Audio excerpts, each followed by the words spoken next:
Welcome back to Mechabellum. It is July 8th, 2023. We're taking a look at the Asian server tournament, weekend tournament, we should say. We have Bare Hands in the red versus Varlikia, or Varlica. There we go. Both players have a pretty interesting hand. I'd be tempted by that quick supply specialist. That thing is great, but it's tough. It's tough. I do like this giant spec as well. Nope, quick supply is taken here. Bare Hands. I will kill you with my bare hands. It's very cute. That's just a very sweet looking avatar. Marksman and... Okay, well, he's covered in the ground department pretty well. We do see Marksman coming out here for Varlica, our red player as well. Marksmen have seen a recent nerf. Their damage is down once again. Currently in the meta, we have Steel Ball and Mustang being pretty dominant, as well as Marksman and Vulcan. So those were very, very recently nerfed, I believe, as of yesterday, 7/7/2023. So we might see some different plays here in the tournament than what we're used to. Of course, we're right around the corner from our brand new units coming out. I believe those will be coming out in the 0.8 patch, but don't quote me. Both players playing very defensively, and I do like this. They have good coverage on the flanks already in the form of Mustangs and snipers, or tanks and snipers. Really, the only thing that could possibly damage old Bare Hands here in the future is if a unit or two of Wasps were to show up on his flanks, but otherwise, very good, solid deployments. I think this may go in the way of Bare Hands, though. These tanks are just imposing, and there may be enough chaff here just to distract the snipers long enough on the right for a lot of these tanks to survive. But we'll find out here. The left is not looking too hot. It will come down to those tank shots. They're going to have to be very, very good. There's a lot of creepy crawlies. The left does fall. The right and center do hold for Bare Hands, though. And we'll just see a trading of two cities here, as both towers will fall pretty much at the same time. Not really, actually. And this could be an issue, because these Mustang are going to target down that sniper first. The sniper is going to be incredibly important for counter snipering. Do any of the tanks notice? No, they just leave a fallen comrade behind. Sniper will eventually get it, and this will end the round. This sniper will not be able to take out what seems to be like 5 tanks. 6 tanks, as it were. And Varclail, our red player, ends up taking a little bit of damage there. Tee-hee-hee. I would like to see, yeah, I was going to say, I'd like to see the photon coating or the portable shield here, as both are very useful because you can swap them. Instead, we have the increased attack upgrade for our red player. Where is he going to put this? I guess he could put it on the Stormcallers. Actually, that's not a bad idea. Stormcallers do come in with a good amount of attack. Yeah, baby. Man, that's actually very useful. These tanks will be melting due to the Stormcaller shots now. Of course, the tanks are the opposite. They're defensive and slow. Stormcallers are our glass cannons. We'll see how this works out. And I do like the extra sniper here. Bare Hands ended up grabbing another 2 units of tanks, it looks like. Or a unit of tanks and something else, I'm sure. But not too bad. The flanks are still uncovered. I like these extra snipers here on the left. They may be able to cut through this, may not, due to the excessive numbers of tanks. There it is. The extra crawlers there for Bare Hands will be very useful. Out go the tank shots, and they're good. They're very good tank shots, even. Melting through those crawlers. Oh, very good Stormcaller shots. Wow, absolutely devastating there. The left flank does go in the way of Bare Hands, but man, these Stormcallers are out for blood. Luckily, there are a few crawlers left for Bare Hands, or else the Stormcallers of our red player Varlica would definitely end this round. In fact, ooh, even able to kill the sniper there. Man, I do actually like to see the attack increase on Stormcallers. It's just incredibly good. You kind of underestimate how much damage comes out of a Stormcaller, because initially, you know, 900 damage, they have good splash damage. That's really what they're used for, is clearing off infantry units. But all of a sudden, turning your level 1 Stormcaller into basically a level 2 Stormcaller in attack and then upgrading it throughout these rounds can make them efficient giant killers. Our red player grabbing the heavy armor. What does Bare Hands take? The elite crawler is the meme. You know, I do really like this airdrop. No, he goes with heavy armor as well. These tanks can all upgrade. Is he going to be a tank boy? Yeah, he likes his tanks. Hey, Bear, if you like tanks, play tanks. Why not? Tank crawler.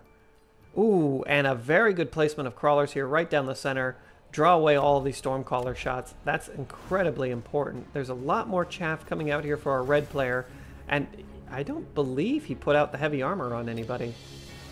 Opting to upgrade a sniper here in the back right. All the Stormcaller shots are wasted, at least 2 volleys. And that allows these tanks just to bongo all the way down the line. You'll love to see it. I love the little zoomy tanks. And the tanks are doing a great job at wave clear right now. The snipers are eventually going to get online. Unfortunately, these snipers are basically only here to counter sniper. What's important about these the mechanical rage on the tanks, the bumper car tanks as I like to call them, is that all of a sudden they're quick enough to dodge under Stormcaller shots. And that's a very convincing win here for Bare Hands. Wow, tanks are not a normally played thing in the meta. Ooh, speed specialist for Bear, amplifying core coming out here for Varlia, or Varlika, our red player. A Vulcan would still be useful. Although the Vulcan's been nerfed, giving it the amp core would be very good, or these snipers are not very well upgraded. No, instead opting with a rumbling, going for double fortress. Fortresses do handle tanks fairly darn well at 6,800 damage a pop. Tanks only have 7,500 HP. So these fortresses are going to do a ton of damage, and they have so much health. These snipers are definitely not up to the task. There needs to be a form of steel ball or melting point to take care of these guys. Or hell, an overlord does pretty well as well. It just takes a lot of time and is very expensive. So wouldn't really recommend that. And overlords are countered just fairly easily, unless you can catch your opponent off guard. All of a sudden deploying 3 overlords when they don't have a lot of anti-air can really make a big difference, but that's a late game play. Bear still has 200 bucks. Ooh, actually, our red player Valeria burned the midnight oil on that one, used his rapid resupply. Wow, and Bear is feeling confident enough just to start getting all of these interesting tech upgrades. Honestly, getting the oil across here would be pretty good as well. Here comes the mighty fortresses, and all of the tanks aggro on the fortress. Oh, that's not great. Those tanks will never be able to kill it. Well, I say never, but it's already at half health. Meanwhile, the tanks are being swarmed by crawlers. Eventually, these Stormcallers will come back online, and once they do, it will be good night Irene. But wow, actually able to push through on the left, killing the fortress. Does he have enough to clean up the rest of these Stormcallers and get into the left-hand side? Maybe. He still has 1 level 2 sniper. And everything's going to rest on this sniper. 4,500, well, let's just call it 5,000 damage. Ooh, it might be enough. And go the zoomy tanks. If they can get under a lot of these shots, they're not in a good angle, that's for sure. Oh, they dodge a lot of them. Stormcallers aren't doing a lot of damage, but no, I think that's it. With the fall of the tower, they need to be just a little bit quicker. Snipers are back online. More importantly, this fortress is online, dealing 11,000 damage a shot. There's nothing that can be done here. Ooh, and the fortress even levels. That's not what you want to see. Although snipers have been nerfed, I believe they, sorry, marksmen. I call them snipers. Let's just call them snipers. They're snipers. Although the snipers have been nerfed, oh my god, intensive training. Anyways, although the snipers have been nerfed, their XP value on a kill is still the same, to my knowledge. I didn't see that in the patch notes, so you have weaker snipers that give out more HP, making snipers just even more difficult to pick up. They're still great units, but when we get to that revision of the tier list, I'm going to have to seriously consider them. Nano repair kit for Bear. Okay. Yes, he definitely needs a melting point or 2 here for Bare Hands. He does grab 2. Puts him right on the front line. He can't give them range yet. Very dangerous. Very dangerous. I would think it would be smart to position them just a little bit further back. That way, yeah, I'd position it just a little bit further back. That way these crawlers are able to get in there. Our red player still has a bunch of cash, and he grabbed the intensive training. He could upgrade this fortress this turn. Definitely worthwhile. These fortresses have a lot of HP and would be dealing just so much damage. Instead saying no, grabbing the intensive training and not using it, not necessarily a bad thing. He can hold it. Oh no, he does use it on this other fortress. Okay, next turn he can have 2 level 2 fortresses. It's not... I would always advise, if you can upgrade a unit, upgrade it now, just because it can earn XP throughout the next round. And this is why you got to be real careful about that melting point. It does just barely make it. Perfect positioning on those melting points, actually. They die, sure, but you know what? They got both the fortresses, and that's more than enough.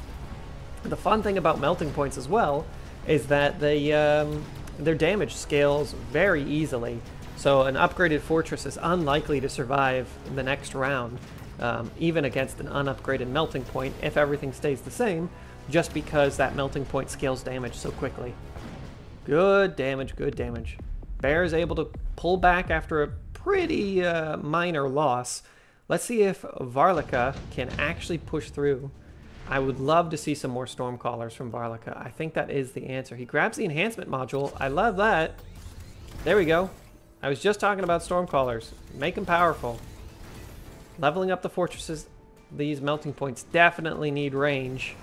Oh, and the Fist-a-Punch. I love the Rocket Punch. The Rocket Punch has been changed slightly in the most recent match, so it goes off just a little bit earlier. I think that's a very, very good choice here. These melting points need some more shields. The fortress do get their shields in the form of these Fang. Fang are fantastic with fortress because they move at the same speed and the fortress can shield them. They just work out very well. Increased range and the sniper being level 2. Ooh, these melting points are not in a good spot. Overlord coming down here for bare hands. There's the range on the melting points. He's going to need them. But he also needs a little screen, you know, just having something that way your crawlers are the first thing to get shot. I'd love to see a couple of crawlers in front of these melting points. Is he going to do it? No. Yes, kind of. Kind of, sort of. And that might be good enough. Oh, wow! Bare hands. He knows this meta very well. These missiles will just absolutely ruin these poor little Fang, and then the melting points will be able to get online very quickly. And I like that he didn't put the crawlers directly in front of the melting points, because he knew that that's the most likely spot for there to be a missile. Incredibly good plays. The Stormcaller shots are going to come out. Also, if you're wondering what that big black smoke was, that was from the Rocket Punch. Rocket Punch is a fairly recent upgrade. Man, but actually... There was a, even with the increased units, there was a bit of an overflow here on the left-hand side, and there's a lot of Mustang left. If those Mustang come online, they may be able to clean this up, but I don't think so. I think, unfortunately, Bear is going to pull this out. It won't kill our red player. It won't kill him, and that's what's important. You know what? He might not. I made a prediction, and I may have lied. There's still a lot of crawlers and Mustangs and all kinds of little crap here on the field. More importantly, there's 2 snipers. Wow! Even though Bear had some of the best positioning I have seen in a long time, really thinking out what it is that he needs to do and how to do it, he's just overwhelmed. Tech spec. No, missile from Bear. Interesting. The missile, is it enough to kill these snipers? It is. But now the snipers are somewhat shielded. Yeah, and you have to be worried because the fortress can shield up no problemo. Oh. I don't think I've ever seen this either. Bear grabs double missiles. Is this a double missile too? No, it may have been a misclick. I'm not sure. I'm not sure if this will do anything different. I've never seen that happen before. Electromagnetic shock here. Explosion, excuse me. Great job at disabling tech and decreasing movement speed. I do love this upgrade. Stormcallers are just 100% in range. They won't have an issue. Our red player does get the shields. Ooh, and these fortresses are tough, baby. If these melting points die, that's it. Good night, Irene. And there's just a lot of chaff on the field. And the only chaff killers that we really have are these tanks. And I guess now these Stormcallers. The Stormcallers will actually do a good job at taking care of a lot of this. Wow, once again, our red player burning the Midnight Oil. He's worried about it. And with the loss of these crawlers, there's not going to be a lot of chaff getting in here in the early game. Bam, down go all the crawlers. Ooh, one survived. It'll pull a sniper shot, and a couple sniper shots on this flank. The shields die exceedingly quickly, as you would expect when there's a melting point involved. The tanks are able to get a lot of the damage at first, and these Stormcrawlers are doing a little bit on either flank. It's not a huge amount, but if they're able to get a good wave clear in here, yeah, cleaning up a lot of those crawlers, it helps. Cleaning up a lot of the crawlers, but these snipers are intense. And they're dangerous. Oh, it's not looking great on either flank. Luckily, there's a big HP pool in the form of this melting point, but the melting points go down. This is going to be a lot of damage on bare hands. These fortress are able to pull out a lot of damage as well. Is he dead? No. Okay. Bare hands is going to be at a very, very slight advantage. It's not a huge advantage, but it's a slight advantage. Just because he's going to have a little bit more cash to start with. Just a little bit. Oh, this is hard for bare hands. I honestly might go with the photon emission. That 50% less damage may be extremely important. Ooh, wasps. Okay. We were talking about it. His flanks are super exposed to wasps. There's only a sniper on the flanks. I would love it if our red player, Ride of the Valkyries, put down 3 units of wasps right here. There's nothing your opponent could really do about it, and it would definitely catch them off guard. Bear opted for the orbital bombardment and a lot more unupgraded level 1 crawlers. These guys are kind of outclassed at this point. Ooh, but the distraction crawlers, a very good choice. He doesn't know about the wasps, and he's gonna need to kill literally everything on the field in order for these snipers to be enough to take care of these wasps, but such is life. Double distraction crawler, not a bad play at all. The dance of the crawlers in the center, upgraded melting point, maybe?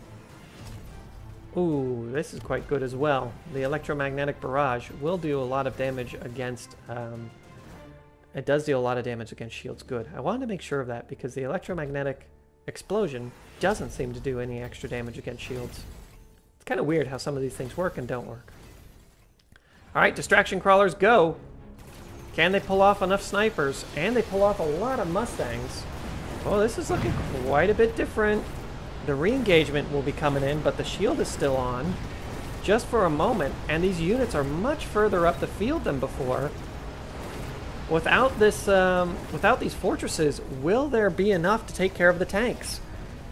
And more importantly, when the fortresses die, will the tanks be able to kill the ground stuff quick enough for the anti-air to become involved?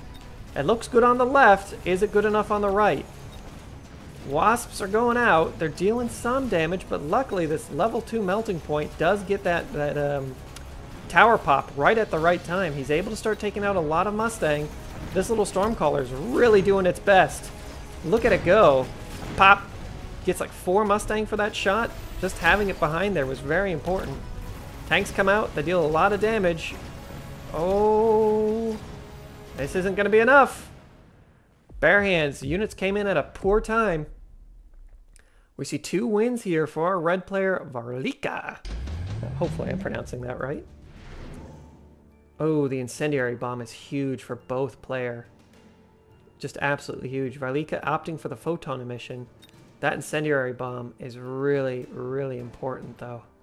I'm surprised he didn't grab an incendiary bomb and just put it like right down the center or something.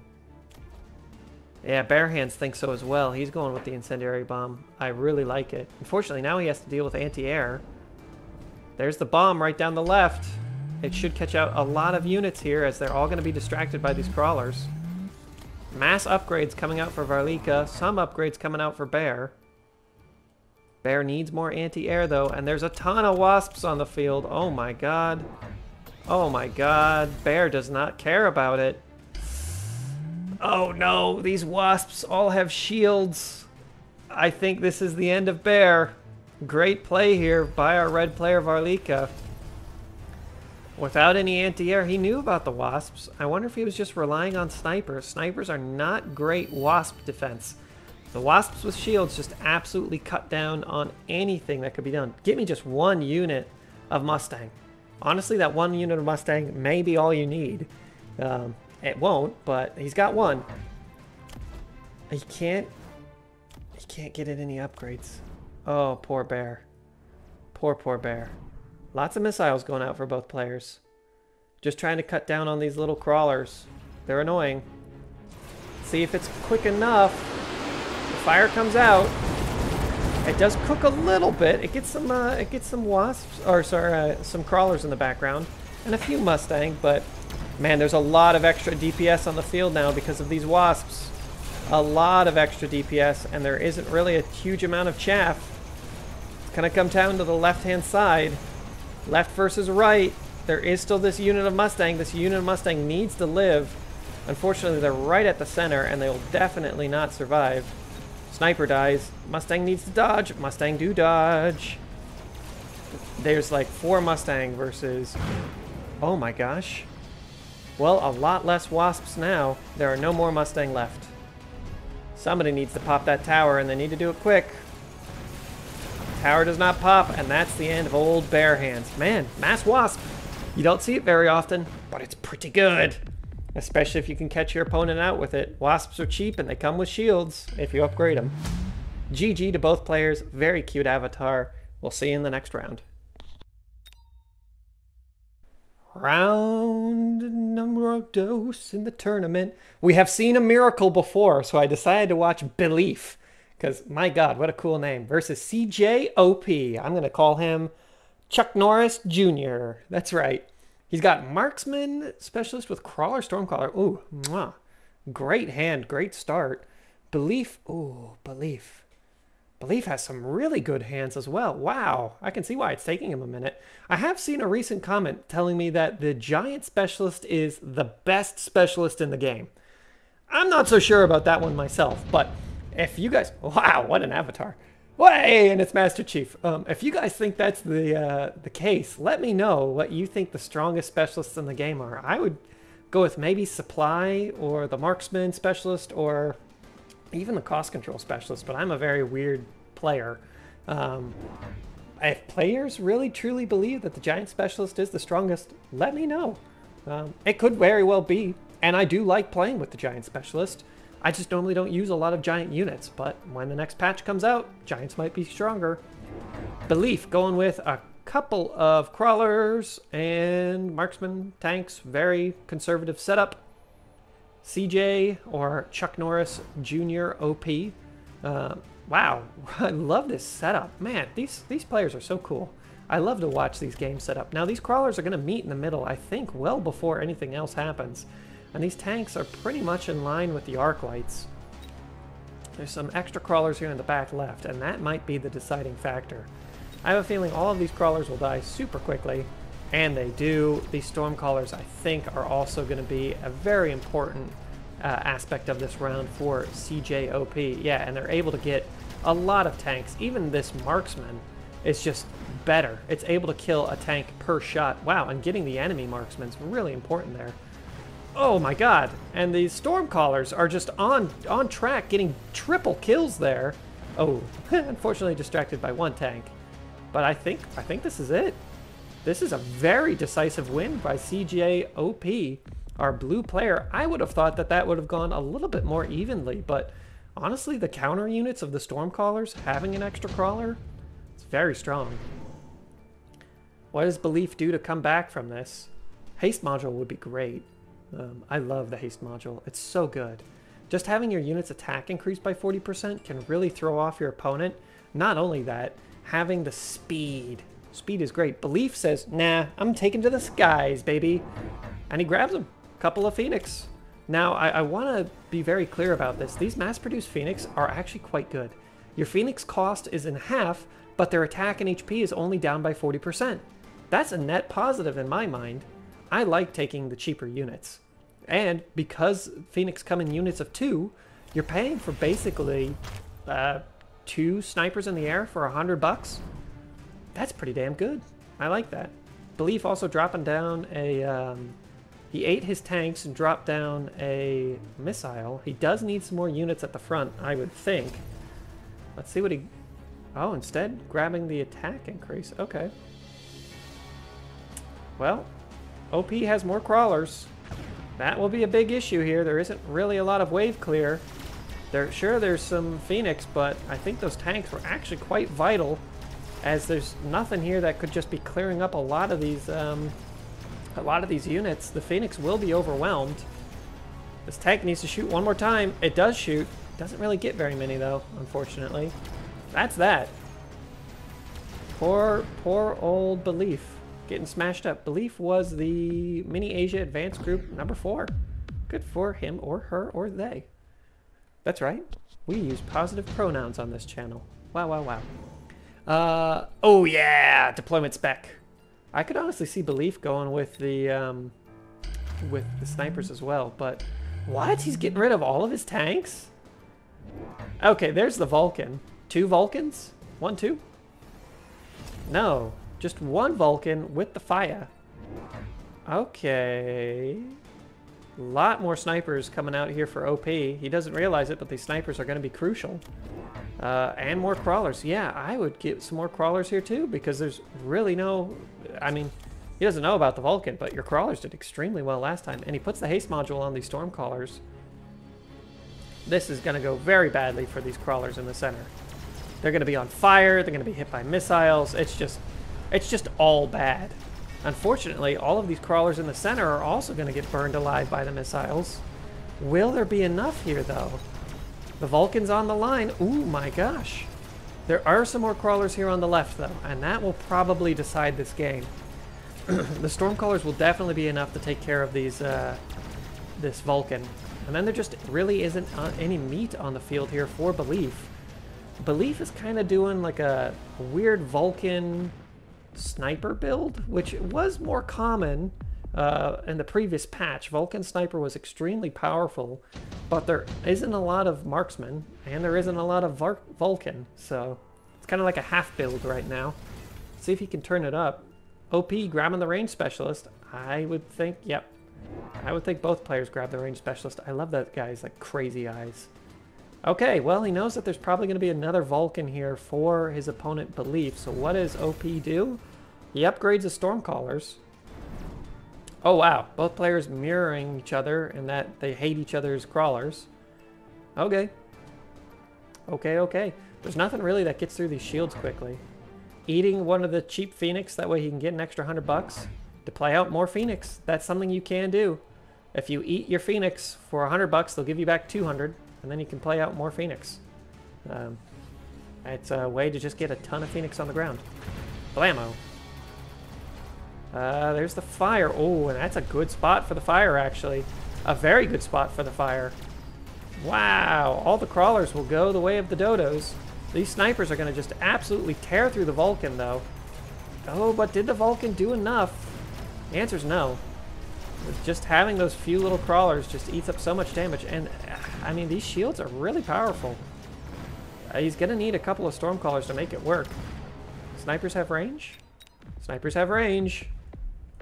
Belief is getting beat up. But, hey, you got to believe in Belief, baby.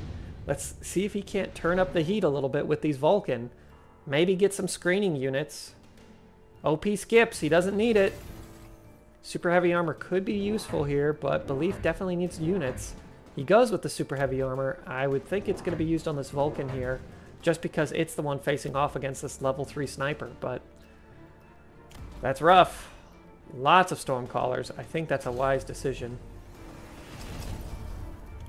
Armor upgrade and attack upgrade now for CJOP, our blue player. Oh my word. Yeah, the Vulcan that we predicted does get the armor.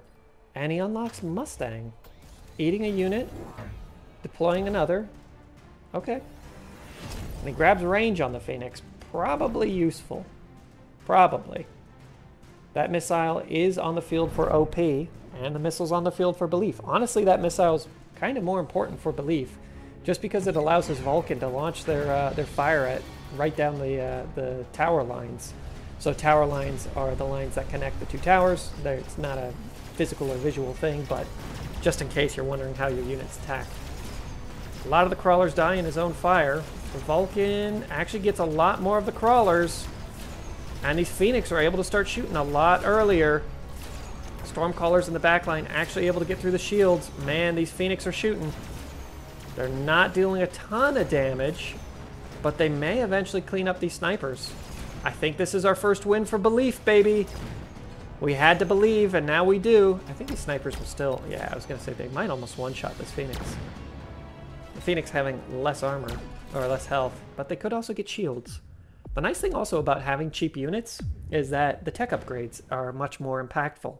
Yes, the tech upgrades still cost the same amount, but if I have shields across 10 units, that's a much greater impact than shields across 3 units. So something to think about when you're doing the division in your head. Right now, these Phoenix cost $400 for their shields, but if I had 5 units, or in this case, what is that, 7 units of Phoenix, and they all have shields, that's suddenly worth a lot more. Snipers are getting aggressive. Huge range, huge damage. The Phoenix also grab elite marksmen just to increase the range against the snipers. One Phoenix gets eaten because it does increase his overall cash output. I might go with some wasps. Might go with some wasps here. I do like that both players did get the junior manufacturing specialist. That tells me that both players think that there's a lot more rounds left in this game. And there very well may be. Ooh, that's quite important. Those little crawlers don't get missiled this time, and they absorb some missile shots and quite a few sniper shots. Of course, that does mean that the spread of the crawlers is a little bit further, but it's not to a huge amount, and these Phoenix are all online, baby. They're hiding behind the Vulcan, they're hiding behind shields. The Vulcan don't last nearly as long, but neither do the front lines. Phoenix are dropping very quickly, though. Very, very quickly. I don't think they're enough. They're just not enough. If they had those shields, next turn, if those Phoenix have the shield, if he can survive, those shields will make a huge difference here for belief. Just being able to absorb 2 sniper shots, that could really make a difference. It's a 100% increase in their survivability. Let's see if he goes for it. Parasitic ammo would be huge for either player, but specifically for belief. Yeah, put it on the Vulcan, baby. Did he put it on the Vulcan? Where did he put it? Somewhere. I can't tell. Did both players grab it? No, I think OP went with the shields. Ah, parasitic ammo on this Phoenix here. Okay. Ah, okay, he went with wasps with shields. Oh, alright, alright. That's quite good as well, as there isn't really a lot of chaff clear, and the wasps definitely have more unit entities, which means that the snipers have to take even longer to kill them off. Of course, these poor little guys could use a little bit more support. Maybe in the rounds of, I don't know, something that doesn't die in fire and has long range. Tanks, or something along those lines. Of course, those tanks would all super die, but such is life. A lot of missiles coming out here for both players. Both players hate chaff. Blammo. Let's see if these wasps can do the business. Good hit there. Able to take out some stormcallers. There are still a few crawlers on the line, but hey, guess what? Now there's a whole bunch of wasps with a ton of HP just because they're able to absorb 100% of the damage. Great missile placement there. Wasps are still getting killed. That's exactly what they're here for. Now the Phoenix are finally on snipers, and this looks like it will go much in the way of belief. Very good job, believe. All you had to do was believe. And the Air Force. He took to the skies, baby, and he still even has some crawlers. You know why? Because of those Phoenix with parasitic ammo. Just spawning out a few crawlers here and there. That can really make a difference, especially as you continue into the late game. I actually think I like... Oh my god, that's a lot of damage on Mr. OP, Master Chief himself. I actually think that it's probably better that he didn't put the crawler upgrade on the Vulcan, just because most likely all the units that it spawned would die, and the Vulcan are basically forfeit. Ooh, this is the problem with having all your units in a line. The Ion will still most likely go through these shields. I know he has that 40% increase. Does Belief smell it again? He's got $700. He needs a lot of shields. Here's the Mustang to deal with those wasps. with the anti-air. Ooh. And this is where these snipers are really going to show through because they won't be chipping away at these wasps anymore. Belief is in a really bad spot as it stands right now. OP's got his number. Lots of Mustang. Oh, even on the flanks, good. It's kind of hard to see the opponent's or your player's flanks sometimes. But yes, he does have some Mustang on the flank and some missiles. Good play. He's very nervous about it. He's going to have these Mustang delay for a minute. That way they don't get burned up by these Vulcan. More Phoenix. It does have a shield, but remember, flying units are not protected by shields. That's unfortunate, and this will most likely be the death of Belief. But I'm going to try and believe. I'm going to try and believe, baby. I don't know if I can, but I'm going to try. These Mustangs still doing the boogie-oogie. They just got to survive until after the Vulcans are all dead, which the Vulcans drop every turn quicker and quicker. All the Phoenix are gone. All the Phoenix are gone in the center. There's a couple of Wasps, but this left side and the center is absolutely crushed. Can Belief win on the right convincingly enough? I don't think so. There's 2 units of Mustang left. And those Mustang are going to just absolutely chew through these Wasps. The Wasps are all damaged. The shield will drop at a pretty good time. And that's that. There's more than enough damage here to kill Belief. And I think that that play by OP, just to have his Mustang dance for a minute, is wonderful. Really, really good play and placement just to avoid those Vulcan. The Vulcan was the only thing dealing with chaff. There weren't any other Mustangs. There weren't really a lot of other Stormcallers or anything. Great plays here by both players. See you in the next round. If everybody's been enjoying the content, please like and subscribe. We are very close to that 500 subscriber count, and I would love to do this for a living. Anyways, we have Fellheart versus Slayer, or Slayer. We'll call him Slayer. Slayer. Yeah. Fellheart. Ooh. I don't rate the Elite Specialist very highly, but this is pretty good. It has a lot of HP. This Rhino spec is also quite good. Marksman Specialist is one of my favorite, and it actually rolled high. I'd be tempted by this as well, even though Steel Balls have seen a small nerf, and they don't really fit with the slower ground units. I'm actually going with the... Oh, it's Lokir Fellheart. Hooray! For all of my fellow Warhammer fans, that's one of my favorite Dark Elves. Then Slayer, is Black Lagoon. Is that correct? Let me know in the comments. I'm pretty sure she's like the main character from Black Lagoon, but it could be called something else. All right, we have 2 Phoenix, a couple of Crawlers, and 3 Arclights, and a pretty standard deployment. I imagine they're going to come in, yeah. Only anti-air currently on the field here for Fellheart are these 3 units of Fang. Fang actually do quite well against Phoenix. I will give them that. Fang can only shoot down a couple of Phoenix and some Marksmen. Okay. Very slow-moving army here for Fellheart. Let's see if Slayer, or Slayer, our red player, can overwhelm him with these Crawlers.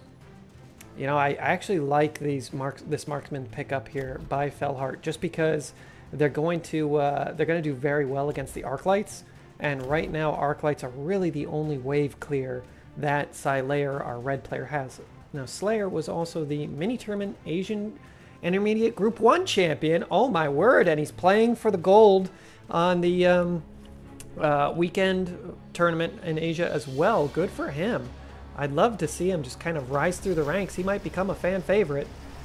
All of these Crawlers do die very quickly. Are they going to die fast enough, though? And I think the answer is no, as these Arclights are able to get in here and deal with the rest of these little guys very quickly. Now the Phoenix can come online and take out the snipers. That's that. Well, great play here by Slayer. Let's see if he can end up winning up another championship. And actually, those Phoenix killing the towers is really important. The towers still do give XP. Not as much as when the game first released out of beta. When it first released, I think they gave like 500 XP or something like that. It's been a little while. Now, not nearly as much. Mass-produced sledgehammers for Fellheart. Yes, please. Only a decrease of 30 attack and 30 HP. Wow. Both players going with the sledgies. Man, I love sledgies. They're great little units. They really do their best. Look at them go. Now, do we see 3 units? Ah! And an extra unit of crawlers. Great idea. Now, these sledgehammers only do 425 damage. Still enough to kill the crawlers. I was thinking at level 2, these crawlers would be able to survive a single shot by the sledgehammers. Unfortunately, fortunately, depending on your situation, sledgehammers often tend to target the same units. So this little crawler here, this little guy right here, he might go after this sledgehammer, which means if he's in front, all of these sledgehammers will shoot at that one crawler. Of course, there is travel time on missile projectiles, meaning that even though this guy shot at that little guy, if he's dead, that shot will still land and potentially harm the crawlers that have filled in the gap in the same way that Stormcaller shots can miss, but yet still hit the units behind. There's a lot more wave clear here now, and Stormcallers actually do really well against tanks, especially if those tanks have lower HP. These Phoenix are getting tied up shooting tanks. Ooh, this Arclight getting just enough, though. Man, it's all going to come down to these 2 snipers versus 2 Phoenix. I think they'll be able to get it, though, just because snipers tend to outrange Phoenix, and Phoenix aren't really the smartest units. They tend to shoot the same thing over and over, and the snipers have a screen. Ooh. Phoenix are going to be able to get level 2, though. And it's important that you upgrade your Phoenix as time goes on, because it does allow them to survive an extra sniper shot. Small victory here for Felhart. Good enough. I think these tanks are good for both players. However, they don't quite have enough. Felhart grabbing the barrier. Slayer getting the extra 50 bucks. Oh, wow. Felhart recycling his tanks. He needs the cash. Instead opts for a Vulcan. This Vulcan will be so good, even against the tanks, because the tanks are weaker. Vulcans did see a decrease in their attack in the most recent patch, but they still munch through level 1 tanks pretty easily, especially when they're significantly weaker.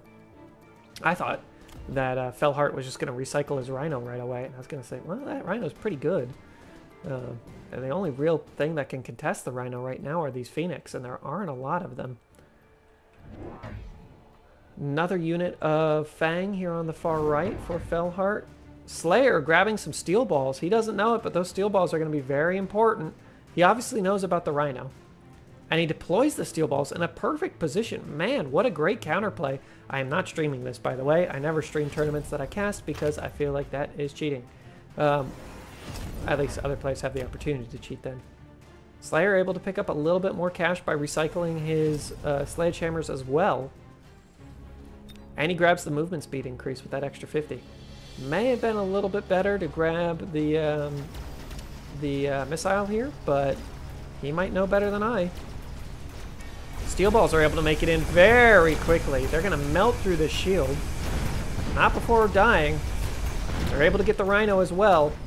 There's really not much else that can deal with this Vulcan, and the Vulcan just absolutely chews through everything on the field, especially when it has that sniper support. It's going to come down to Phoenix again. Ooh, the Phoenix hit the tower right at the perfect time. It might give these Phoenix just enough time to clean up this Vulcan. They do. Can they get the snipers? Oh, they get 1. Does he get 2? Oh man, Phoenix have just such a long reload time. That's why it's super important to have this this health on them. But yeah, Phoenix have terrible reload times. It used to be that they'd shoot significantly faster. Now, not so much. Now Phoenix are pretty darn slow shooters. Amp core for Slayer extend or wait, what? Am I reading that right? Felhart grabbed the sniper upgrade. Okay. He has 3 of them. Heck, get another 2. You know, snipers, although slightly weaker, are almost never a bad thing. Slayer does grab the amp core. What's he going to put it on? Maybe these steel balls? These steel balls did do a lot for him last turn. Able to munch through the shield very quickly, as well as being good damage absorption. There's another dead tank. Both players opting to slowly be rid of these tanks. We see the dance come out here for Felhart. Yeah, he's just going to move these crawlers around. Honestly, yeah, he puts the steel balls here and gives them lifelink. That will help a lot. 2 more steel balls. Okay, I'd like to see a little bit more air if he's going to go with the air, but instead just opting to keep these Phoenix around as threats. Oh my gosh, and these Vulcan now are spawning out marksmen. These marksmen do benefit from the upgrades of other marksmen as well. It's just an easy way to get a couple of extra units out. If your Vulcan can get to level 3, level 2, level 3, and it's spawning a level 2 or level 3 sniper that has all of the sniper upgrades as well, forget about it. That's pretty darn good. Oh my god, these crawlers able to pull everything over onto the left-hand flank. Is that good or bad, though? We're about to find out, because now there's a ton of steel balls here, and they're just going to melt this Vulcan. Oh my god, look at it die. And now he has a ton of steel balls to deal with. I don't know if that was good or bad. It looks like it might be in the range of good, though. The tower will drop very quickly right before all these Stormcaller shots hit. That's unfortunate. Can the steel balls get in there to deal with this Vulcan? I don't know if he needs them to. Bam, there goes the Vulcan. Steel balls still marching through. If those steel balls were dividing right now, this would be the end of it.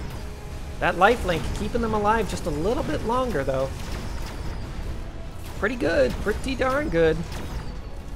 Alright, it's going to come down to these Phoenix again. They're on snipers for the first time ever. And he's still got 2 of them. Blammo! Fellheart takes a little bit of damage, but really a interesting game there, or interesting round. I'm not sure if having those crawlers dance and bring everything over to the left was great or not. But now knowing that, old Fellheart can set up a trap. He can try and bring all of these enemy units over again and just play all of his units over on this side. He could put some really heavy damaging AoE units like these Stormcallers, upgrade them, give them fire, and then try and fix it so that enemy units have to all run through that fire, or just play out 3 or 4 more Stormcallers. It's a weird play. I've never seen this done in a tournament. I've never done it myself either. But that could be really weird. And I'd honestly be into it. He grabs the reload on these Stormcallers. Reload on the Stormcallers is very good just to take out a whole bunch of steel balls quickly. Eating the tanks to gain the cash. Layer's done what he needs to do. What did he grab? Looks like a few upgrades across the board on his steel balls and some Mustang. Now, I was talking about this earlier in the tournament, but the Mustang steel ball combo has been nerfed slightly. Not a huge amount. Yeah, and he's actually going for it. The dance of these crawlers is going to try and bring everything over to the left again. And he's gotten a few more units here to help deal with that. I think this is going to be really wise. Of course, a missile right here would pretty much cut down on that. But let's see if it works. Unfortunately, it does mean that this Vulcan is basically useless for the better half of the game, but it does net him 2 steel balls, 3 steel balls, a tank, and this unit of Phoenix for free. Of course, that does slow down this. I don't know if it's good or bad. Vulcan drops very quickly. Tons of Overlord, or tons of Stormcaller launches do help a lot, though. There's a lot less steel balls coming out this time. They'll get the tower. I don't think this is enough, even with the tower drop. These Phoenix deal a lot of damage, mind you. A lot of damage. There's a couple of Fang left on the field. Really, what's important is that these snipers are still up. Blammo. Alright, Fellheart needs to realize that the Dance of the Crawlers is going to keep happening unless he can shut it down in a big way. Easy thing to do would just be to put a unit like an Arclight right up front. I know it's $100, but hey, needs must. Slayer skipping. Fellheart skipping. Alright. Dance of the Crawlers is out again. Another Vulcan in the back line. I like this. That Vulcan's in a good spot, and if he can keep drawing the enemy units all over this way, I mean, look. He can tell where they're all going. They all want to kill this one unit of crawlers. Slayer's got to get rid of them. He's just gotta. This is madness if he keeps letting it live. More Mustang with range. Mustang with range right here could potentially cut that out. No. I don't know if he's going to let all of his units just chase it again. Fellheart's got a ton of cash. Set up the trap, Fellheart. Let it keep happening. I mean, it's not perfect, mind you, but it's something. Crawlers in the back line are eventually going to get munched by these tanks. Opting for another mass recruitment. Okay. His flanks are fairly well protected. Honestly, I wouldn't hate seeing another Vulcan on this flank, or just upgrade these Vulcan, you know? Getting him to level 2 means he spawns a level 2 sniper. That's pretty useful. A lot of Mustang. A lot of snipers. Snipers with this increased range and damage is huge. There aren't any giant units, and the snipers are pretty much one-shotting everything that they target anyways, but that increased range is pretty good, especially against the Phoenix, who don't have any upgrades to their tech. These little crawlers are going to wish that they'd stayed home. Same with these little guys, but he does delay a lot of the damage. All of these units collapse in the center, which is not what you want because the splash damage on these Vulcan is just insane. He's able to clip so many units with it. That's super powerful. In come all the steel balls though, and these steel balls being level 3 now are able to survive the Vulcan fire a lot more convincingly. And they're in it, but man, are they just dying to Stormcaller shots. That's all of the steel balls off the field. I really like this Vulcan sniper. It's been very common within the higher echelons of the meta for quite a while, and you know what? It's really paying off here. These Mustangs just aren't enough. Does the Vulcan even have any upgrades? No, I mean, just besides the best partner. Oh, and this is an upgrade we don't see very often, the sticky oil. It's kind of fun. Sticky oil plus the flame. Most players don't opt to get the sticky oil just because the flame is generally better most of the time. But hey, maybe this is a new thing. Well, let's see if he actually uses it. It's expensive. Wow, it's very expensive. And it doesn't last 2 rounds.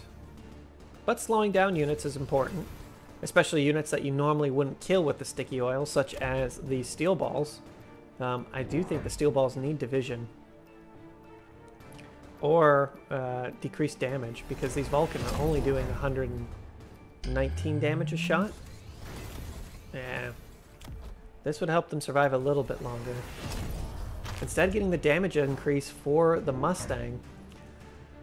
Oh, our red player's in a really tough spot here. These crawlers are basically forfeit. It might be time to recycle them rather than feed them into these units and get those units upgrades. That's rough. Man, a lot more Mustangs. They do deal a little bit more damage now. Not much, but a little bit. He still hasn't dealt with this, and I don't think he ever will. These crawlers in the center have just been doing a lot of work. Sai, you gotta take care of this, man. This is like 4 rounds of madness. I don't know if this is actually hurting or hindering him, but it looks to me like it's definitely hindering our red player, as all of his units that would normally be dispersed across the battlefield focus in on one area. This trap is set and it hurts. Missiles are coming down. Ooh, some good shots there. Some very good shots. Wow. Decimating the Mustang and really damaging up the steel balls. This is a huge amount of units coming in on the right. There's no answer to the overlords. All of the Mustang are dead. These little Stormcallers are going down, but not quickly enough. And that should be that. Luckily, these level 3 Phoenix are able to plunk through a giant. That might be enough to allow Old Sai to live. It is not. GG. We'll see you in the next round. Congratulations to Lokir Fellheart. My God. Just the terror of the seas. Sama versus CJOP. We've seen both these players on the channel before, and one of them even in this tournament. This looks like it's going to be our semifinals. Joda and Monks are in. Fellheart, of course, is in. We're going to see how all these players do against each other. This could be the semifinals. The only reason I say that is that there's 5 matches currently. There's an odd number of players again, so we'll see. Joda is the one playing against the player who had already lost, so potential for there to be another 2 rounds after this. Sama picking up the marksman and Mustang, a good start with the cost control specialist. OP grabbing up his Phoenix with the supply specialist. These Phoenix will seriously outpace the Fangs, so he's going to have to put them a little bit further forward if he doesn't want these Phoenix to get targeted down. And there's already a good amount of anti-air on the field. Let's see what can happen here for both of these players. Let's arrange it a little bit. Crawlers here from OP. I do like that quite a bit. I think he's going to have a really good point in actually trying to overwhelm some of these units. These early game Mustang are not going to do as much damage as you would think, given that it's cost control specialist for Sama. Mustang already struggle DPS wise getting rid of crawlers in the early game. this will only make it significantly worse for him. And once again, we have a tale of the two kitties as both players going with economy builds, but this cost control specialist is going to be in a really rough state dealing with the supply specialist. Good amount of damage coming out. It looks like these Mustang may be able to clean up all of these crawlers in time. They do. And you know what? Mustang do really well against Fang, even a weakened Mustang, just because they outrange the Fang. And this is going to have to go the way of CJ. No, excuse me, of Sama. Hooray! That's got used to seeing CJ in blue, and now he's not. Sniper's easily able to take out these Phoenix. Woo! GG. Good round. Here it comes. Round 2. CJ skipping so quickly. Sama actually going with the shield specialist. And he grabs a couple of these really important Stormcallers. I think this is a fantastic pickup here for Sama. Wow, CJ thinks so as well, so grab some of his own. I can see why these Stormcallers are being used. They are just going to annihilate the units as they grouped up in this one or these two areas here. It's going to make life significantly easier. Of course, it will probably end up as a tie in the middle as both players do have these Stormcallers. Ooh, CJ's a little worried about flanking units, and he should be. Sama has the extra cash. He could start offsetting these the costs that it comes in play with the cost control specialist, i.e. his units being weaker. Oh no, those are some good Stormcaller shots. Nope, not quite able to kill a Stormcaller, but the enemy Stormcallers here for CJ are able to take out some of the Stormcallers on Sama's side. Just because of the way that those units deployed. Wow, and the Stormcaller's getting a ton of kills on the Mustang as well. The Phoenix now have a little bit of support, and they're able to take out the Sniper on the right, marching down the center. Stormcallers drop, and that's going to be a pretty darn convincing win here for Mr. OP. The Master Chief himself, he knows what to do. He's been to Halo. He's been on like a million different alien planets at this point. I don't know. I stopped reading the books after Reach. Reach was my favorite book in the Halo series by far. The rest of them were kind of mediocre. Kind of like Warhammer lore. It's good fun reads as like an audiobook while you're in the car, but it's definitely not the best sci-fi books I've ever read. We see the intensive training coming out here for CJ. I love this unit card just because you can get a level 3 unit by paying the $100. You know, unfortunately, that's what it costs. You get 2 units that are level 2 or 3, depending on the late game. And then blammo, you can upgrade it to level 3 right there. That can make a big difference. A level 3 melting point with a potential unit upgrade or a level 3 overlord, suddenly that's a lot of HP. That's a lot of damage. It can really make a difference. Or heck, just suddenly playing out a level 3 Stormcaller right when you need it in the perfect position, like what we saw in the last game, where those crawlers kept making these units dance. Everybody was being dragged in. I'm going to have to try that in my own play after this, but I like the Vulcans coming out here for Sama. We do see a lot of Vulcan sniper play, and that's kind of what we've gone with. Unfortunately, all of these units are pretty much forfeit. Let's see if the Stormcallers, yeah, they aggro right on the Vulcan first, and they'll do a lot of damage to the Vulcan. I don't know if they'll do enough damage quickly enough to actually kill the Vulcan, but it's not looking bad. It is not looking bad here. These level 2 Stormcallers deal a lot of damage. Can the Phoenix shoot a Vulcan? No, they're not targeting the Vulcan. Vulcan finally drops on both sides, but there isn't enough meat here.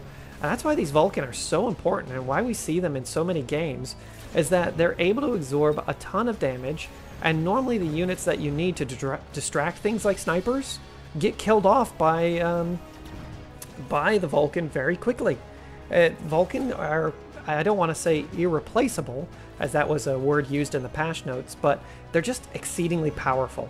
You know, in their current state right now, I don't know if you need to decrease the range or maybe take the Vulcan away as a giant unit and place a medium-sized unit that instead does something similar. The tanks already do something similar, but maybe having some fire trucks or something, I don't know. CJ ends up taking this round as well.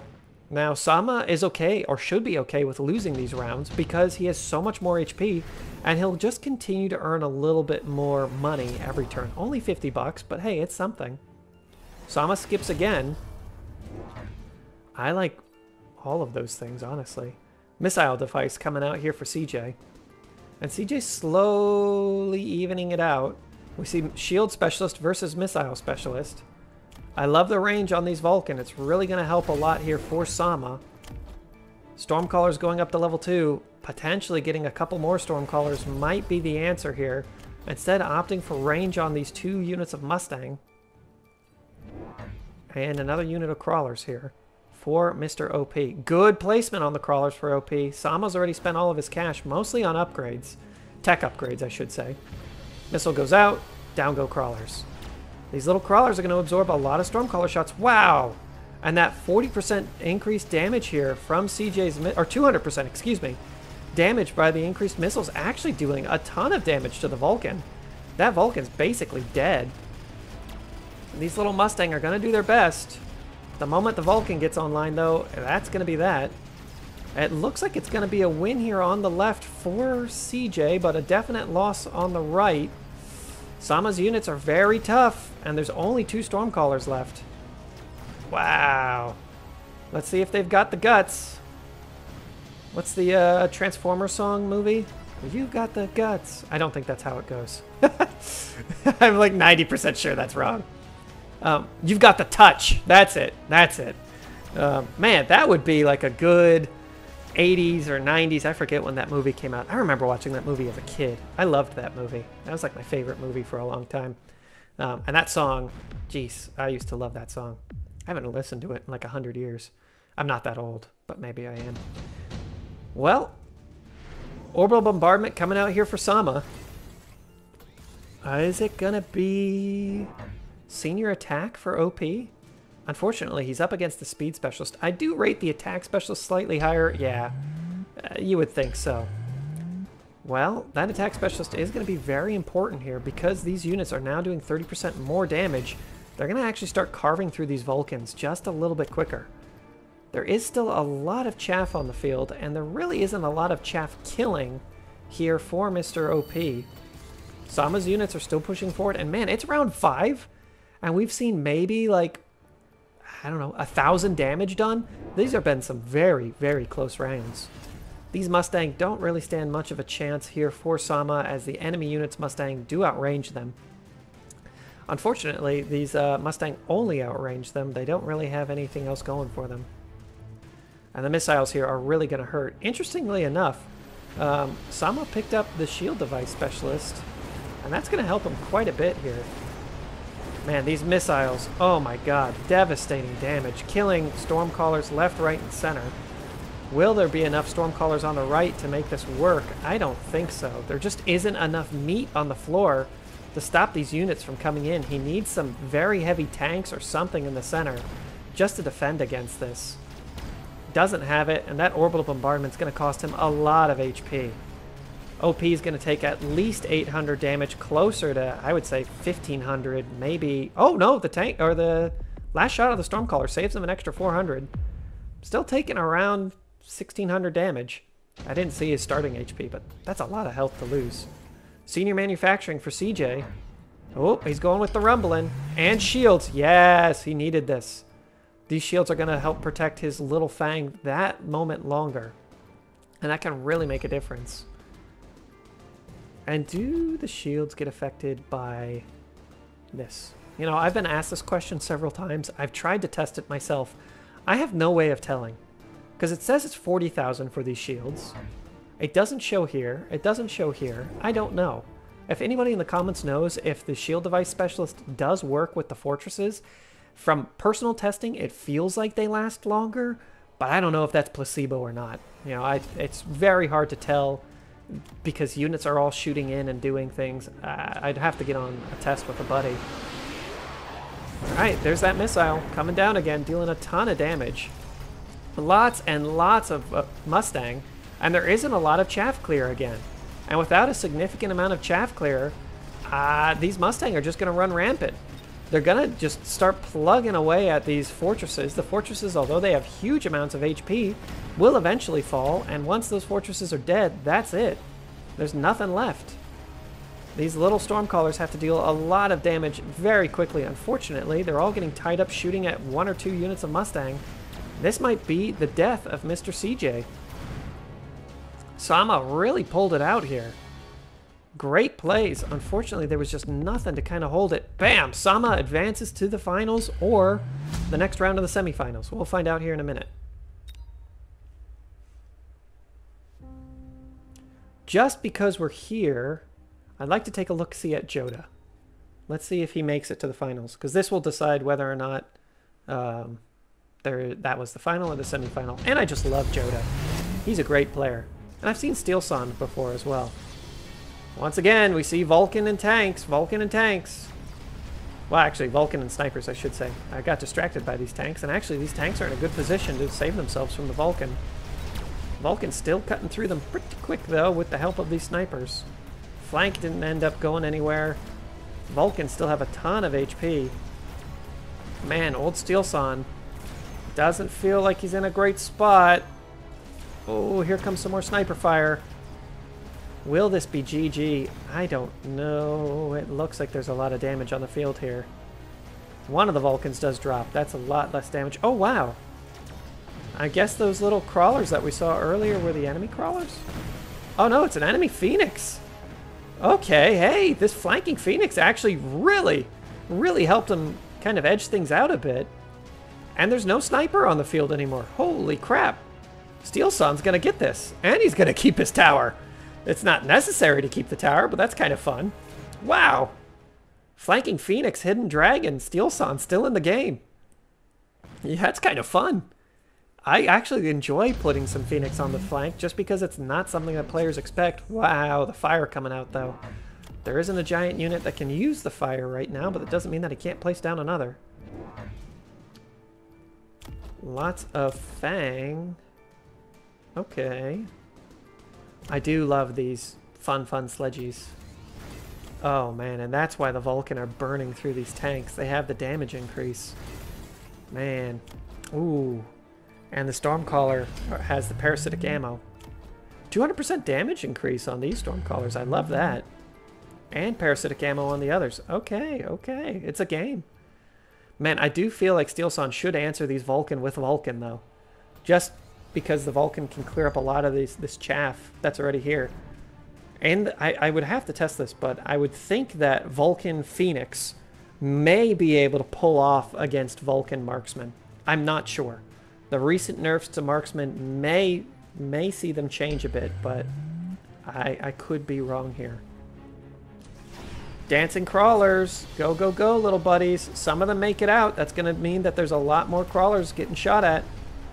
The flank doesn't go anywhere. It's all in the center now, baby. This little Arclight's got a lot of killing to do, but I think he's got the chops for it. Once again, these Vulcans haven't taken a single point of damage, and all of the chaff is already dead.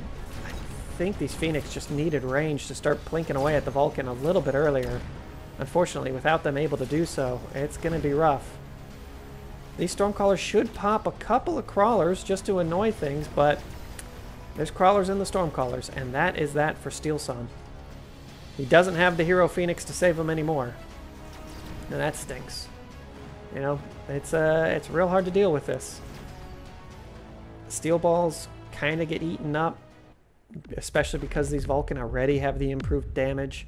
Melting Points may work. It's an expensive transition, and there's already units in front of them. Giant Hunter could work for Steel Sun if he can survive a couple of rounds, but I think it's more important to get the intensive training. Grab... ooh. Steel Sun. Oh, Steel Sun. That's not great. He does have a background Vulcan. Okay, background Vulcan could do some work. It would die, but pop it in the back here to get rid of all of these crawlers and things. That's kind of good. Or over here. That could work as well. Oh no, and the snipers now all have range. Joda is playing this like the professional killer he is. He wants another championship under his belt. Joda tends to win at least one tournament a weekend. I haven't really ever seen him without a thing to his name. And when he's showing us why, increased damage on these wasps. I think it may have been more important for them to have the shields, but honestly, if they're killing quicker, I'm all about it as well. Dancing Wasps, they're just going to come right in. He's hoping that there's a large enough distraction on the right that the snipers don't come in against these Wasps, and there really isn't a lot of anti-air. Snipers will do okay against the Wasps. There's 3 units of them. That's a lot of snipers. Steel Sun's trying to pull off a quick upset. Unfortunately, these Wasps are a 1-round upset. Oh no. Lots of death and destruction. This Vulcan doing fairly well is able to kill off all the crawlers and distract a sniper. The right will definitely go in the way of Steel Sun. Joda is suffering here. The Wasps are in the back line. They just got to keep marching down and killing snipers, or don't be targeted down by snipers, and unfortunately they are. But that means the snipers aren't targeting the Phoenix. The Phoenix are able to kill the Vulcan. Wow. What an upset. What a great choice of units here for Steel Sun.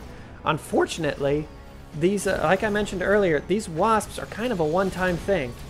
A couple of units of upgraded marksmen will deal with them very well. But bam! That's a lot of damage coming out on Joda, and Steel Sun now has a game to play. That Vulcan really helped out. Really, really helped out. Ion Blast for Joda. Joda's just going to try and put Steel Sun in the grave now. Iron Blast for Steel Sun. It won't deal a lot of damage against these Vulcan, but it could go across the center.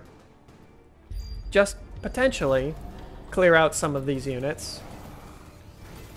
We've got the orbital bombardment. Here's the ion. A good spot. It will kill these very important Stormcallers unless they're shielded. And the Wasps move. Oh my god, they're all level 3. I love to see it, and they're fast. Mustang. I don't know if 2 units of Mustang are enough here. Steel Sun's got a lot of shielding. That's exactly what he needed. Now, unfortunately, as we mentioned before, these Wasps, these Phoenix won't survive an orbital bombardment. They have a lot of health, which will help, but unfortunately, the orbital bombardment does target units outside of shields. Flying units aren't safe under shields. Oh, and this is great. These Wasps could turn it again here for Steel Sun. He may be able to make this work, at least for this round. These Mustang aren't quite dangerous enough yet. 846 HP, 39 damage. Yeah, they're pretty good. It all comes down to the Wasp placement. Oh, no. Oh, yes. Okay.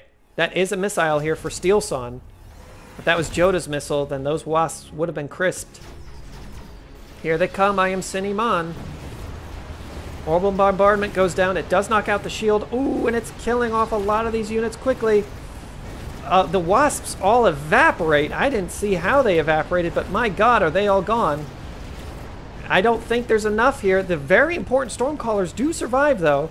These level 2 Stormcallers with the ability to spawn more crawlers are alive. And that clutch missile coming in. Oh my god, these Stormcallers, they need to kill at least just one. If they had killed just one of these little guys, they may have had enough time. But no, that is the end of Steel Sun. Something came in there and just ruined those Wasps. I'll check it back in the replay. GG. Congratulations to Joda. Moving on to the next round. Really quick, but worth noting, because Joda did beat Steel Sun there, he will be in the finals. We have Felhart, Sama, Joda, and another player. I have not seen this player before. Oh, sorry, Felhart, Misim. I haven't seen Misim before. Sama and Joda. Probably watch Felhart's game just because I want to see this new player if he can make it work. Here it is, the true semifinals. We have Sama versus Misim. It looks like... I was going to say both players grabbing some very different builds. Oh my god! Sama, yes! We haven't seen it yet this tournament, but we have a headbutt, ladies and gentlemen. Wow, and just a forward-facing headbutt at that.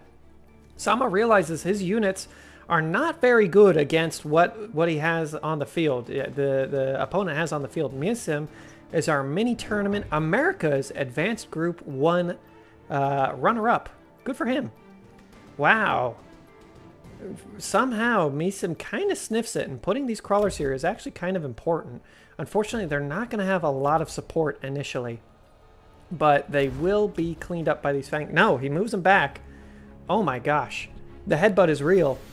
It's not a true headbutt because it's just across the board, more like a slap. And unfortunately, these steel balls are really, really unsupported here. They'll need some Mustang next turn to help them deal with these crawlers, or just some unit that deals a little bit more damage quickly. The March of the Fang. These Fang can march, but my god, do they not do well against missiles.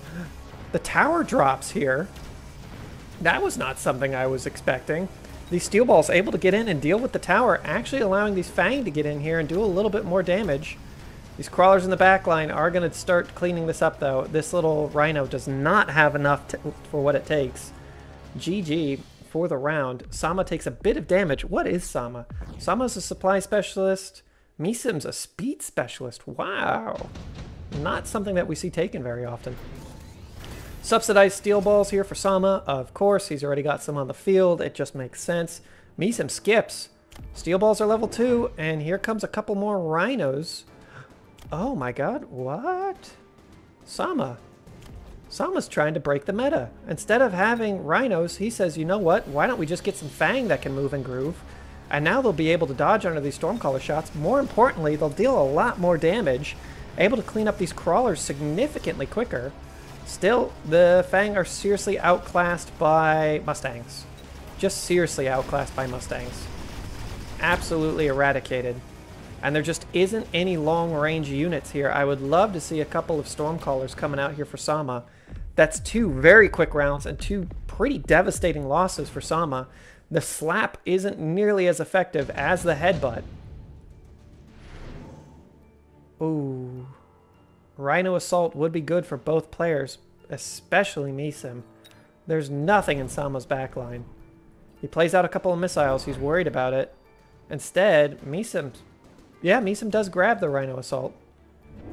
Now this Rhino won't die to the tower, but it will hurt.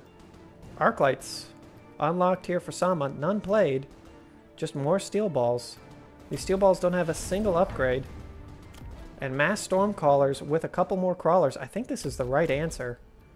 Now these Fang will deal with crawlers significantly better. They won't.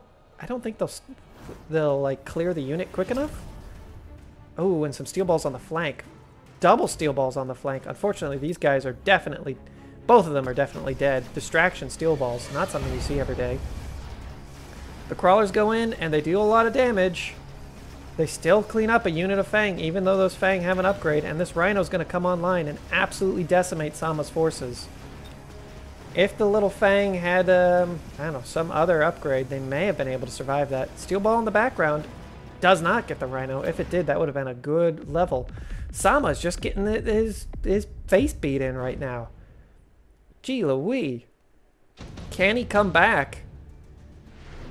Misim skips. Sama has to go with the photon coating. He needs to keep some of his units alive. The Fang finally get range. And by finally, I mean it's only round 4. Sama needs to take care of this, but his backline is still completely open for Misim to actually deal with this. The damage increase here for the Mustang is going to allow them to cut through these steel balls significantly quicker. Playing out what I'm assuming is a Mustang. He burned the Midnight Oil to get the high mobility.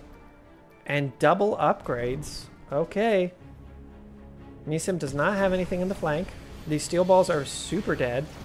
Don't stand a chance. That's $400 wasted every turn.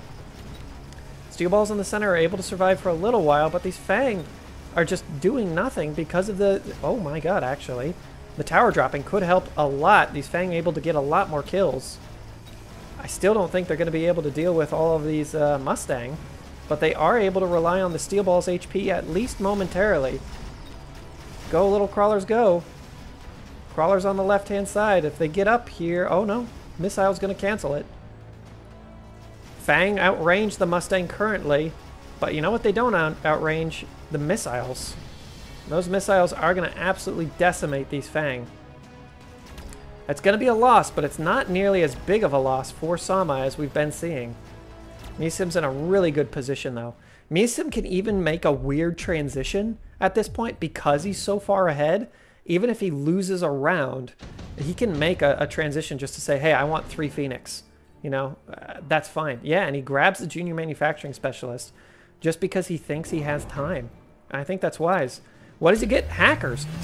Dude, I am the best at predicting things. Weird transition, but very useful. The hackers might not win him this round, but you know what? They're going to delay things. And the hackers having shield is great because next turn, you can get more hackers. And the more hackers you have, the more shields you have. Heavy Mustang coming out here for Sama. He grabs 2 units of Mustang. He needs these Mustang just to help pull off these crawlers early. Unfortunately, the Mustang aren't going to do great against the Stormcallers, but if he can cancel the Stormcallers' DPS, he may be in a better spot if he can survive another round. He really needs to consider getting rid of these steel balls, though. They are just feeding XP to these units in the back line. Definitely not what you want to see. The Fang are slowly getting upgrades, and as these Fang continue to get upgrades, their damage is increasing, their attack rate is increasing, and their health is increasing. It's not going to be huge, but Fang are actually a pretty decent counter to hackers. Missiles go out. Units are able to engage a lot quicker. These hackers are going to die fairly quickly. At least their shields will. But now they're able to delay units. Unit after unit is being delayed. Hacker goes down on the left. Hacker is still up on the right. And that's very important here. This looks like it's going to be another devastating loss for Sama. All right. Well, that was a quick round. Is it going to be enough to kill Sama? I definitely think so. The super aggressive steel ball play, I think, just didn't leave Sama enough room to maneuver. And Misa, very convincing. Very, very convincing. Let's take a look at our other players. Joda versus Felhart. Oh my god, both these players. Joda, a longtime favorite. Felhart, a new contender. And Felhart is doing the dance of the crawlers again. Let's see if he can actually make this work. Double Vulcan. Vulcan with the attack increase. It cannot increase its attack again, but this may be enough. This fortress has a ton of HP. Missiles out on the flanks for Joda. Felhart looks like he's lost every round in this game so far, but he's got a good unit comp. No upgrades pretty much for any of Felhart's units, and that might be the stroke against him. I like this, though. He's going to try and trap a lot of Joda's units with this Dance of the Crawlers, and it may work.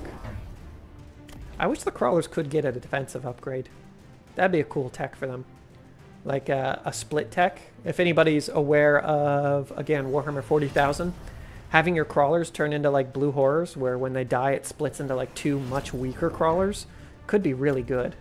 Of course, then your answer to them would be AoE, but for things against like just getting slightly hit by a Stormcaller or something, could be useful. Unfortunately, it doesn't look like this. Oh yeah, it is totally going to work. Drawing a ton of these units over to the left, allowing all of the units on the right here for Felhart to advance up the field. The Vulcan's going to drop, but it does allow these steel balls to get online. Are they online long enough? Yeah, their damage is really picking up there. Okay, that was pretty good. That was actually pretty darn good. I don't think this fortress will live. And now we have a lot of Stormcallers in that can potentially... Oh my god. Oh my god. The fortress is still alive. The Vulcan's alive on the right. Fortress is finally down. I think that Dance of the Crawlers really worked well here for Felhart.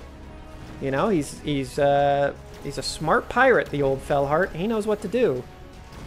Vulcan's going to live because of the decrease in damage here. Ooh, the tower drops at a really inopportune time. It's going to be Stormcaller v Stormcaller. The first shots land. Wow, one small win here for Felhart. Can Joda react to the Dance of the Crawlers quickly enough in order to pull this away? I really like this tactic. It's super cool here from Felhart. Super heavy armor is very good for both these players. So is the incendiary rounds. And you know what?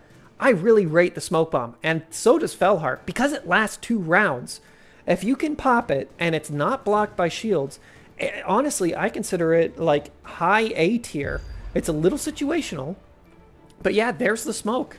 If your opponent is one of those like we saw with Joda in the last, or not Joda, excuse me, like we saw with Sama in the last game, where we had this like long range of slaps going across, all of a sudden dropping this is very, very powerful because all of his units are caught up. More Vulcan, or sorry, more Fortress. Fortress now have shields. Wasps are the answer from Fellheart. The Wasps could get shields. There is really no anti-air besides, what, 3 snipers? I don't know if he needs the shields yet. Does Fellheart grab another unit of Wasps? Honestly, some Wasps right here wouldn't be bad either. Draw away a lot of these units. Upgraded Stormcallers. I like this. I like this quite a bit. I do also think that this sniper upgrade is quite good. I always forget how much it costs, but just getting a free unit every turn, I love it. Snipers are some of the best units in the game. Stormcallers do not have the range increase. Missile's going to do a whole lot of nothing. Dance of the Crawlers once again. There's the smoke, and it lands in front of the this unfortunate fortress. It looks like the fortress is able to come online, though. It's shooting at steel balls. Oh, now it's shooting at crawlers. Steel ball's not able to do nearly as much damage as before. That is unfortunate. Unfortunately, this fortress is getting overwhelmed. There could be a little bit more DPS necessary to actually kill it, though. 3 snipers may be enough eventually. But those snipers are going to be taken out. There's a lot of crawlers kind of just coming in from the back line. Does one of these units have parasitic ammo? No. Oh, it's going to be rough. It's going to come down to Stormcaller on Stormcaller, but I believe this has to go in the way of Joda. Fellheart's units just aren't enough. He needs a little bit more in the way of single point damage. Single anti-armor damage, I should say. Yeah, and this fortress having that huge HP pool. And it can level for free. Giant Hunter. Or Wasps. Man. Oh, this is a tough choice. Fellheart thinks that the game's going to last long enough for the Giant Hunter to pull off. Increasing the damage. That's quite good. Very good against giants. Especially good against the shields. What did Sama or Joda pick up? He grabbed Underground Threat. I didn't see that one. Maybe he's always had that. The Underground Threat, not super important here. Lots of Stormcallers. It's worth noting that as these fortress upgrades, so too do their shields. There is more Mustang coming out on the field here. Those are going to be answered by these Stormcallers. Fellheart's in a rough spot. I think Joda's got his number on this round. I'd love to see these crawlers get an upgrade, even though they still die to the Vulcan. If eventually these Vulcan are able to be pieced out, i.e. just put like a unit of steel balls or something right here to distract them, all of a sudden the crawlers can become much more useful. Dance of the Crawlers once again. Range increase here for Joda's units. Fellheart has some cash. I'd like to see... this looks like a new sniper. Nope, it is not. There's no way for Fellheart to have played that out. He's still got 400 bucks. Pop out the oil, buddy. Instead, making his snipers just deal that little bit more damage. That 23% increase in damage is very important. And that does scale. Extra snipers on the field. Oh, and there's the crawlers. Oh, those crawlers are going to be so annoying. It just means that that Vulcan drops so quickly. The missile was expertly placed here by Joda. Oh no, it's a disaster. It's a disaster. With the crawlers all down, there really isn't anything to deal with them on the left. The Vulcan died way too quickly, and these snipers are all distracted, not shooting at the fortress, which just needs to die. Oh no. Devastating. Is this enough to kill Fellheart? It very possibly could be. What an excellent play here with the Underground Threat. Oh my god. Just a phenomenal play. Okay, Fellheart, 800. Is there another 800 on the field? Definitely. GG, I believe. He might survive with just an inch of HP. No, dies by an inch. Great games by both players. Fantastic. We'll see Joda in the finals. Here it is. Joda versus Misim. Now, Misim was the American mini-tournament advanced group, so I don't know if these players have ever played against each other, but we will find out. in a round. Tournament final. Let's see who can pull it off. Joda, who's reigned supreme many times in the past, versus Misim. Oh, if you want to learn more about the game, watch some games that Joda plays. He's online quite a bit. He's always one of the top-ranked players. And man, does he know how to win a tournament. Joda's going to be representing the red. Misim is representing the blue. Supply specialist for Misim versus Joda's cost control. Okay, we've seen this markup a lot of times in the tournaments. Lots of snipers coming out here for Misim. You'd think that the snipers would be the case just because he doesn't really have anything that shoots up without them. The chaff clear is great here for Joda and for Misim, but I still think a couple of crawlers might be the answer. Of course, Joda has the extra $100 that he can make a transition if he needs to. He does pick up one unit of crawlers and another Phoenix. I think this Phoenix is probably worthwhile, as he only needs to kill these two snipers. Where's the other sniper here for... Ah, there it is. It was just hidden behind the tower for Misim. Let's watch this engagement. It's all about how quickly these Phoenix can get in here and kill. And unfortunately, they're going to be pretty far ahead of a lot of their units, and also they're going to be weakened due to the cost control specialist, so they don't one-shot tanks. They're making a good name for themselves, though. These Arclights do have a lot of HP. There's still 4 Phoenix on the field, 3 Phoenix, 2 Phoenix, 1 Phoenix. It's not enough. It's definitely not enough. There just needs to be a little bit more in the way of some units to absorb some damage from these snipers if the Phoenix are going to survive. Underground threat would be insanely good here for either player. I do also like these subsidized arc lights. Just having a cheap unit is great.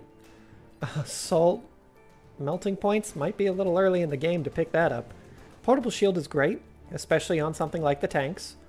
It just means that they'll survive that Phoenix shot a lot longer, and honestly, having yeah, Misim thinks about it, and he goes with it too.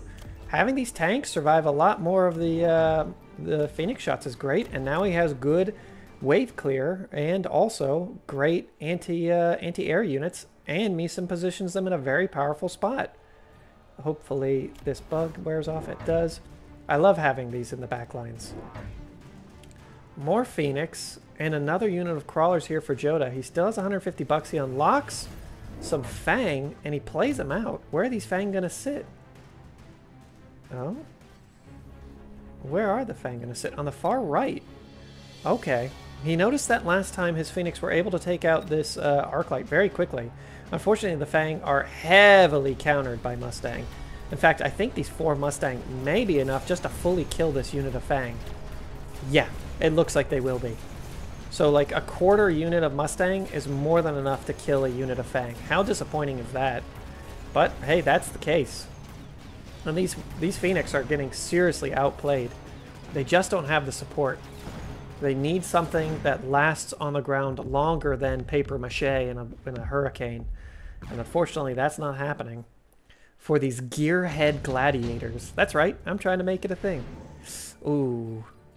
These intelligent marksmen would be great. Both players instead opting for the heavy armor. Heavy armor will go on what? Tanks are eaten here for Joda. Instead, he plays out the Vulcan, and Joda's just going with the Vulcan sniper build. It's exceedingly powerful, and he plays out another sniper. Sniper is where? It's somewhere. Sometimes it's hard to see given the angles. Yep, it's over here on the right. Or left for Misim. Interesting plays. Joda knows what he's doing. He gets the upgrades very quickly. He does this because he is the cost control specialist, so he wants to make sure that his units have a little bit more HP here for Joda. Or actually, no, Joda doesn't have it. I misspoke. Misim has it. And that way his units are much stronger. Misim has been dominating this game. And I do think that both players need to go with more Vulcan. Joda needs a Vulcan just so that his units last a bit longer, but is this the round to get it? You know, unfortunately, I think the answer has to be yes before these marksmen really take off. And he has the armor to support it. Joda has not played out the armor to my knowledge. Unless he put it on something I didn't see. No. Neither did Misum, to my knowledge either. Here comes the missiles. It's going to be pretty important. Missile takes out an arc light and a sniper. Missile takes out an arc light and a... Well, no, it doesn't get the arc light. It looks like it just deals some damage to the Vulcan. Very minor damage. And it does get a sniper as well. Good damage here, but unfortunately, Joda just doesn't really have what it takes here to pull this off, I don't think. These Phoenix are great, and they'll come online later in the game, but he's sacrificing a lot of health to try and make this work. Oof. Misum's in a very commanding position. Of course, there now being the availability of giants does even this out a lot. Joda skips. He needs the cash. Misum can get the parasitic ammo. 2 level 2 Vulcans. Wow. For Joda. Okay. Eats a unit so that he could play another. I don't know what Misum ate. Misum ate the tanks to grab another Vulcan. There's the Vulcan with the heavy armor. Vulcan with shield and heavy armor. Difference for Joda. Hey, and you know, we mentioned it before. I wasn't sure if Phoenix Vulcan would be better than Vulcan Sniper. You know, these are level 2 Vulcan now. And they have a little bit more Phoenix support than Sniper support. I think they could win this. The question just becomes, is there going to be enough to distract the Vulcans? We shall find out in a moment. Man, what a tense game. Misum still has 150 bucks. He opts to upgrade some Mustang and a Sniper. He doesn't realize it, but that Sniper upgrade is going to be huge. Crawlers down the center don't really matter. They're just going to die in a second and everything will reset. Man, having that decreased damage really hurts here, though, for Joda. Here it comes. Oh, and actually, if this arc light dies a little bit quicker, yeah, now there's a couple of crawlers in the back line. They're going to go after that sniper, and they're going to get him. That's really, really important. Unfortunately, these Phoenix are distracted. They're not killing the right units. Oh my god, this sniper was distracted for so long. Snipers are all getting turned around, but there's a couple of crawlers in the back right. Oh, this Vulcan needs to turn. Oh, he doesn't get it in time. It's not going to be enough, though. And it looks like Joda's going to have a very commanding win here, as his units all came in from very good angles, able to get these side flanks off, deal damage. Heck, these Fang are going to get an upgrade. Nope, they won't. I was hoping that they'd be able to upgrade. Bam! Joda's back in this in a big way. In a very big way. Range specialist coming out for Misum. Joda's thinking about it a little while. The range specialist is, again, probably the best, if not the second best card in the game. We'll see what he picks up here in a second. I did notice that Misum quickly deployed a couple of Stormcallers. This is just to help get rid of some of the chaff. There isn't really a huge amount of chaff on ground right now, though. Upgrading his snipers. He's gonna need those snipers to be shooting and shooting hard. Joda's still thinking about it. Grab smoke. Pop smoke, baby. Ooh, unfortunately, the smoke is not going to do a great job for him here. Missiles in the back line, a very good choice. A couple of distraction crawlers would do a lot of damage. Repositions the smoke near the front. Misum's already out of cash. More Phoenix here for Joda. That's a lot of Phoenix. And the Phoenix now all have range, outranging the snipers ever so slightly. Ever so slightly. But that 8 meters might be the difference between a shot or not. And in the Phoenix Sniper Wars, one shot really matters. I don't know if the smoke will still pop in the center. Let's find out. Good deployment. Smoke does not pop in the center area, but it is around here in the on the right and left. These units have to advance just a little bit further up, which puts them in danger of the Vulcan. This Vulcan's doing a lot of damage. Lots of damage on the enemy Vulcan, but it is level 2. Giving it that double HP bar is very important. There's a lot of Phoenix left. And they're plugging away. Down goes the shield. Oh my god, this Vulcan's got a lot of HP, but there's a lot of Phoenix. These shields really taking a punishing. That helped so much. Oh, it's enough on the left. It's enough on the right. There's a lot of Phoenix left. And not enough snipers. Wango bango. Will the Vulcan die? If the Vulcan dies, he's in a much better spot. No. Misam's going to take a lot of damage here from Joda. My god, it's neck and neck now. Misam's very much in the danger zone, though. It took Joda a little while to get this online, but I never lost faith. It may have sounded like it, because I kind of did. But Joda was able to pull this back in a big way. Ooh, Misam realizes it. He says, hey, your Phoenix are only level 1. They don't have a lot of HP. I'm just going to drop a whole bunch of crap in your backline. It may win him this round. Joda's got 2 grand. He upgrades a lot of the Phoenix. Or a grand, excuse me. Now, Misam going with the melting point with the range upgrade. Very good choice. Honestly, I'd put these guys a little bit closer to the front. Just so that they can get through this Vulcan early. No, instead playing them in the back line. Hey, and they can spawn crawlers. That's pretty cool. I like that. What did Joda pick up here? He may have just gone with the cash. He's sitting at a 50. Joda's got another 300 bucks. Opts to get another unit, and it's another unit of Fang. These Fang don't have any upgrades, but they're just here because this will die, and then the Fang can come in at weird angles. They'll deal a little bit of damage, plink away, do whatever, but also they're great distractions. And just having a few extra distractions can make a difference. Lots of missiles here for Joda. Joda is very nervous about a flank. A flank that isn't coming. Let's take a look. The Wasps are in. The Wasps are countered, actually, by these Fang. They may get 1 Phoenix. They do not. The Wasps all die. There was more than enough Phoenix there to get rid of them. But luckily, now the Phoenix... I don't know. The Phoenix are coming online at a good angle. There aren't any more Mustang on the field. Melting points are shooting at the right Vulcan. They'll melt it very quickly, but I don't know if there's enough anti-air online anymore. Vulcan's dead. Earns the melting points a couple of levels. There aren't any more snipers. It's all down to these melting points, and they're doing a decent job at cleaning up these Phoenix. Killing 1 or 2. Ooh, there's a couple left on the left. Unfortunately, melting points just don't do well against Phoenix, and they also don't do very well against Stormcallers. It is enough to kill old Misam. Joda, our all-time champion, baby. Winning round after round, tournament after tournament. We'll see in a second for the live rankings. We have our winners. Joda, number 1. Misam, number 2. Fellhart, number 3. Mungst came in 4th. And then, oh, CJ came in 5th. Good job, everybody. And Bare Hands, good to see him as well.